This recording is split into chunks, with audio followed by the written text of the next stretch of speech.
जी, अस्सलाम वालेकुम। मैं हूँ अवैस सलीम और आप देख रहे हैं मेरा यूट्यूब चैनल। अगर आपने अभी तक इस चैनल को सब्सक्राइब नहीं किया तो कर लीजिए ताकि ये गुफ्तगू आइंदा भी आप तक पहुँचती रहे। जो अदम एतमाद का मामला है वो तो अब जो सोमवार यानी 28 मार्च तक मौखर हो गया है। स्पीकर ने भी इजलास मौखर कर दिया। सुप्रीम कोर्ट में जो समाअत हो रही है सदारती रेफरेंस की मुनहरिफ अरकान के वोट के हवाले से वो भी अब पीर तक चली गई है।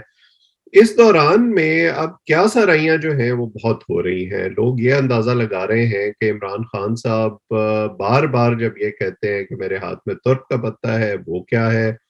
ऑपोज़िशन के पास अगर नंबर पूरे हैं, तो वो मुनहरिफ अरकान को अभी तक सामने क्यों नहीं लाए?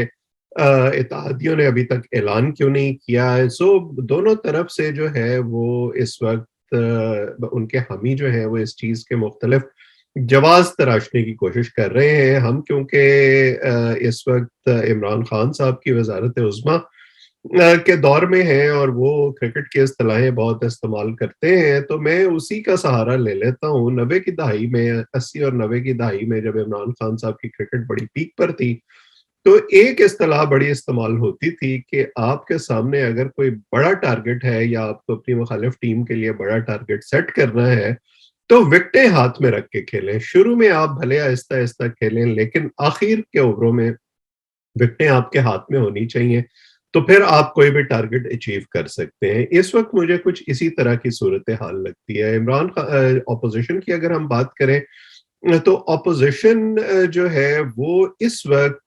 कोई ऐसा मूव नहीं करना चाहती जिससे उनकी जो बनी-बनाई गेम है वो बिगड़ जाए। अगरचे उसमें वो थोड़ा-सा मुझे लगता है कि जज़्बात का शिकार हो रहे हैं और ऐसा इंप्रेशन दे रहे हैं जिससे ये वाज़ेह होना शुरू हो गया है कि उनके और एस्टेब्लिशमेंट के जो ताल्लुकात हैं वो पहले से बेहतर हो गए हैं और उन्हें कहीं न कहीं से इस हवाले से इशारे भी मिल रहे हैं। लेकिन अगर शहबाज शरीफ साहब अपनी इंटरव्यूज़ में और तकारीर में इस किस्म की गुफ्तगू करते रहेंगे जिसमें वो बहुत आगे जा जाकर जनरल बाजवा की और एस्टेब्लिशमेंट की तारीफ़ें करने की कोशिश करेंगे, तो उनके साथ भी यही होगा जो इससे पहले इमरान खान के साथ हो चुका है कि उनके पुराने क्लिप निकाल-निकाल कर, क्योंकि इन सब लोगों के जनरलों के नाम नवाज़ शरीफ और मरीम नवाज़ अपनी तकरीरों में ले चुके हैं, वो निकाल-निकाल कर फिर दिखाए जाएँगे और इनसे सवाल पूछा जाएगा कि जी अब क्या हुआ? अब आपको इनकी इतनी मोहब्बत जो है वो क्यों जाग रही है? और दूसरी तरफ जो इत्तेहादी हैं और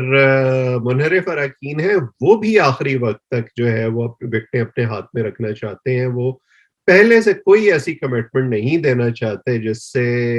आखिरी वक़्त में कोई ऐसी सूरत-ए-हाल तब्दील हो जाए, क्योंकि पाकिस्तान की सियासत में आखिरी वक़्त तक कुछ नहीं कहा जा सकता और अगर ऐसा हो जाए, तो उन्हें अपने स्टांस पर जो है वो फिर दोबारा बैक ट्रैक करना पड़े। सो बिल्कुल कमिटमेंट्स उन्होंने कर ली हैं अपोज़िशन के साथ, लेकिन वो आखिरी दिन जिस दिन ये वोट होना होगा, उस दिन आप देखेंगे कि वो सामने आएँगे और फिर जो है वो खड़े होंगे जाके अपोज़िशन के साथ। इमरान खान साहब अब इस मामले को क्यों लंबा कर रहे हैं, सवाल ये पैदा होता है। अगर उनको ये अंदाज़ा हो गया है कि गेम मेरे हाथ से निकल गई है, टारगेट बहुत ज़्यादा बड़ा हो गया है, उनका ये ख़्याल है कि अगर वो इस मामले को नफ़सियाती कर देंगे और माइंड गेम्स जैसे वो बार-बार कहते हैं वो खेलेंगे अपने हामियों के साथ, तो उन्हें वक़्त मिल जाएगा 2 चीज़ों के लिए। एक, कि इक़्तिदार में रहते हुए वो अपने हामियों को गैल्वेनाइज़ कर सकेंगे, उनको मुतहर्रिक बना सकेंगे। जो बयानिया वो इस वक़्त तरतीब देने की कोशिश कर रहे हैं, जिसमें आलमी साज़िश भी है, मुल्क के अंदर चोरों डाकुओं का गैंग अप होना भी है वगैरह-वगैरह।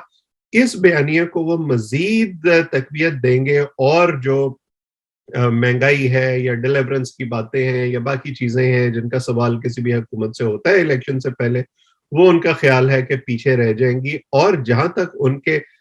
लॉयल सपोर्टर्स हैं, मेरा ख़्याल है कि उनके लिए ये बयानिया जो है वो कामयाब भी है, क्योंकि किसी भी पार्टी के जो सपोर्टर हैं वो जो तनकीद है उसको प्रोसेस नहीं करते, उनके लिए सिर्फ़ वो मैटर करता है जो उनका लीडर कह रहा है। इसीलिए जब नवाज़ शरीफ साहब पानामा کے بعد نکلے تھے تو ان کے کرٹکس عمران خان صاحب اور دوسرے لوگ جو مرضی ان کے بارے میں اس وقت کہتے رہتے تھے، ان کے حامیوں کو اس سے کوئی فرق نہیں پڑتا تھا، انہیں یہی لگتا تھا کہ ہمارے لیڈر کے ساتھ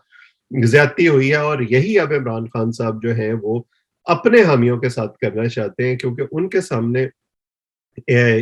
دو چیزیں ہیں۔ ایک، وہ یہ سمجھتے ہیں کہ شاید ابھی بھی کہیں نہ کہیں گنجائش موجود ہے کہ وہ اسٹیبلشمنٹ کے ساتھ اپنے تعلقات کو مینڈ کر سکتے ہیں اور اس کو ریپیئر کر سکتے ہیں، اور میری کچھ لوگوں سے بات ہوئی ہے کہ بیہائنڈ دا سینس کچھ اس قسم کی کوششیں انہوں نے کی بھی ہیں، لیکن ان کا کوئی خاطر خواہ جواب ان کو نہیں ملا۔ دوسرا، ان کو یہ لگتا ہے کہ شاید اس دوران میں کچھ لوگوں کو بیچ میں ڈال کے کچھ جوڑ توڑ کر کے وہ اتحادیوں کو بنا سکیں، یا منحرف اراکین میں سے کچھ لوگوں کو واپس لا سکیں، جیسے احمد حسین ڈیر جو ہیں انہوں نے یہ اعلان کر دیا ہے کہ میں حکومت کے ساتھ کھڑا ہوں گا، یہ منحرف اراکین میں شامل تھے۔ تو اس طرح کا اکا دکا تو شاید کوئی ادھر سے ادھر ہو جائے رکن، لیکن زیادہ تر اراکین جو ہیں وہ اب واپس جانے کو تیار نہیں ہے پی ٹی آئی کے ساتھ۔ عمران خان صاحب بنیادی طور پر اس بیچ کے عرصے کو اب اپوزیشن کو تھوڑا سا جو ہے وہ زچ کرنے کے لیے استعمال کر رہے ہیں، اور 27 کے جلسے سے وہ ایک طرح سے اپنی الیکشن مہم کا آغاز کریں گے، اور اس کے بعد جو ہے وہ پھر اسی مومنٹم کو الیکشن میں لے جائیں گے۔ اب اس الیکشن مہم کے لیے وہ کن کن چیزوں پر انحصار کر رہے ہیں، کس طرح سے وہ مذہب کا استعمال کر رہے ہیں، کس طرح سے وہ وہی چیزیں کر رہے ہیں جن کے لیے وہ دوسروں کو کرٹیسائز کرتے رہے ہیں، کس طرح سے وہ الیکشن کمیشن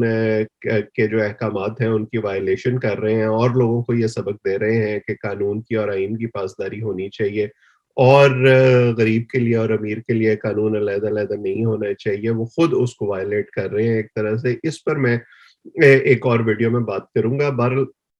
آج میں اس ویڈیو میں آپ کے سامنے یہ رکھنا چاہتا تھا کہ اس وقت اپوزیشن ہو، حکومت ہو، یا درمیان میں جو اتحادی اور منحرف ارکان کھڑے ہوئے ہیں وہ ہوں، یہ سب صرف آخری وقت کا انتظار کر رہے ہیں کہ انہیں موو کس وقت کرنی ہے۔ عمران خان صاحب کا یہ خیال ہے کہ شاید وہ آخری اوور کی 6 گیندوں پر 6 چھکے لگا سکتے ہیں، لیکن یہ ٹارگٹ اب ایسے نظر آ رہا ہے کہ اس سے بھی زیادہ بڑھ گیا ہے، تو شاید وہ کوشش بھی کامیاب نہ ہو، اس لیے وہ اس انتظار میں ہے کہ ممکن ہے کہ آخری اوور میں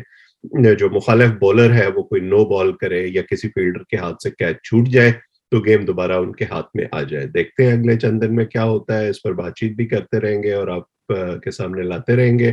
آپ اس چینل کو سبسکرائب کر لیں، اور خاص طور پر کامنٹس میں اپنی رائے سے آگاہ بھی کریں، تاکہ مجھے بھی اندازہ ہو کہ آپ کو کیا پسند آ رہا ہے، یا آپ کی کیا تجویز ہے اس حوالے سے، اور پھر اس کو میں اپنی ویڈیوز میں اکوموڈیٹ کر سکوں۔ آج اتنا ہی، اب سب کا بہت بہت شکریہ۔